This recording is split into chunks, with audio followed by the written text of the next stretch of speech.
লোক দেখানো ভালো আমি কাউকে বাসিনি কখনো, পারিও না। যার জন্য যতটুকু করি মন থেকেই করি।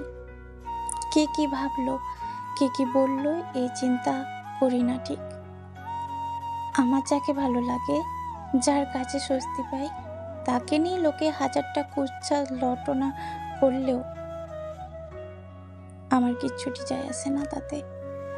কারণ মানুষটা অন্যের কাছে যাই হোক না, সে আমার কাছে মানসিক শান্তির কারণ। আমার মুখের হাসি ওই মানুষটার জন্যই ফোটে। আমি যদি ভালো থাকতে পারি তাকে নিয়ে, তাহলে অন্যের কথায় কি আসে যায়? কেনই বা শুনতে যাব অন্যের হাবিজাবি কথা? আর যাকে ভালো লাগে না তাকে আর সবাই মাথায় তুলে রাখলেও আমি তার থেকে চোখ তুলে পর্যন্ত তাকাই না। মনে জায়গা দেওয়া তো দূর, অনেকে এটাকে অহংকার ভেবে ভুল করে ফেলে। আসলে এটা অহংকার নয়, এটা মুখোশ পড়তে না পারা। আমি পারি না, তাই মনে যা আসে, যাকে ভালো লাগে, যার জন্য মন টানে, তাকেই নিজের করে নিই। আর যার জন্য মন টানে না, তার ধারে কাছেও যাই না।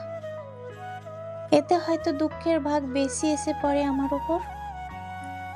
তবু আমি মনের কথা শুনতে গিয়ে বদলাই না।